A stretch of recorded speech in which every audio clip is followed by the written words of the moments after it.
Ha! Shiv flashed. No. I watch in muted horror as Abel drags the dagger across his throat, slitting it from ear to ear.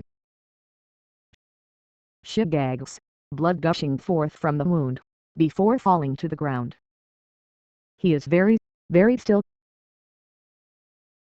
Abel's hand shakes, then he hastily lets the dagger go, as if holding it burned him. Sophia. Act I.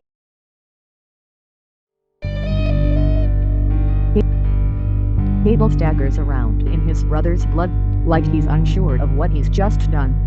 Who he's just killed. Flash.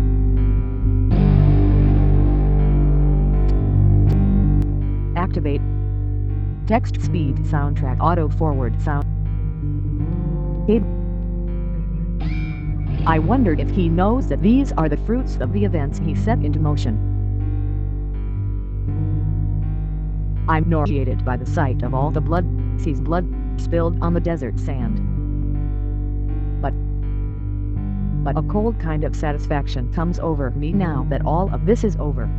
It's finally over and I can die with him. The cat's out of the bag. Sophia.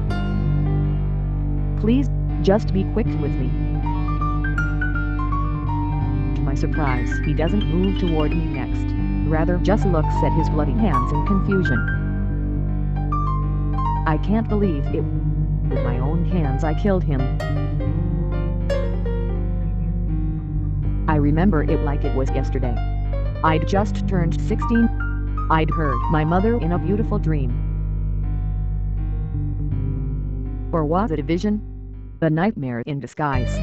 Whatever it was, it commanded me to take hold of my future. I killed my father, the former king. Mother ordered me to do it. In the end it wasn't my fault. But, it wasn't this messy. I was sloppy, so sloppy, and full of rage. Please. This time I have to hide the body myself. Some excuse, I have to think of some excuse better than the one before. He glances down at his brother's body. Shiv's once bright expression is now mutilated, the open wound barely oozing now that his heart has stopped. I guess you weren't as protected as the witch claimed you to be. But, you are beloved and the people are uneasy. What am I to do with this in mind, little brother? He looks at me, eyes watery in his empty face.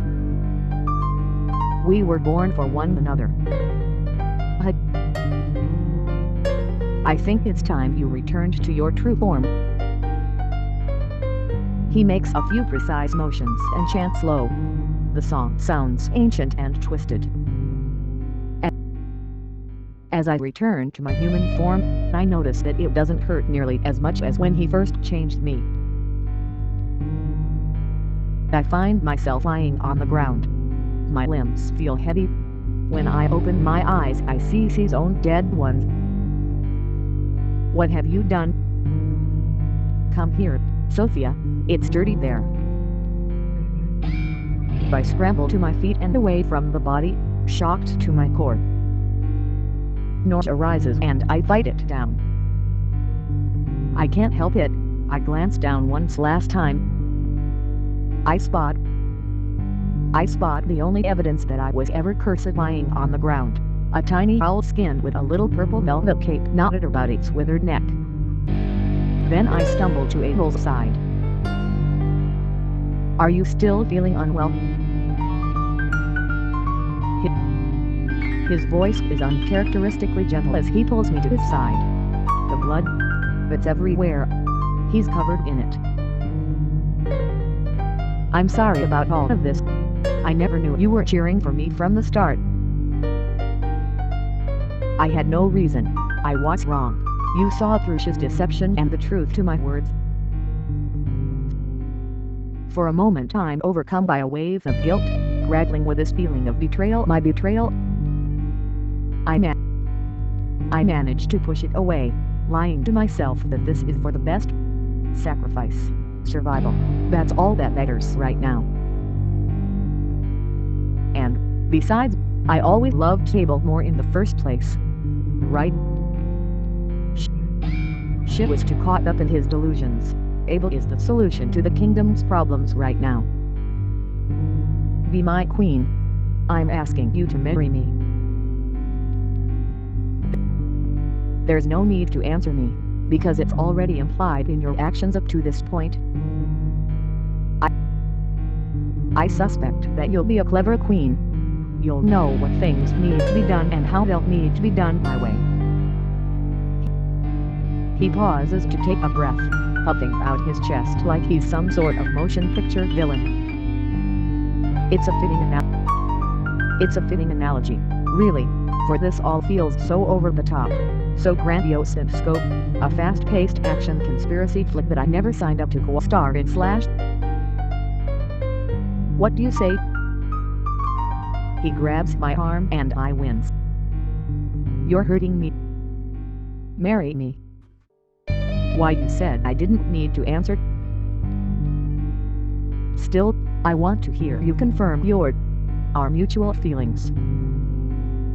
I look one last time and stare into the glassy eyes of my former fiancé, then I nod my head slightly, and try not to gag as Abel wraps his bloody hands around me.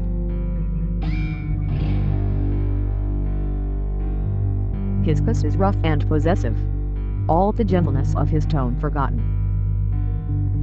I let him devour me and I do the same. What a fitting ending to a twisted kind of love.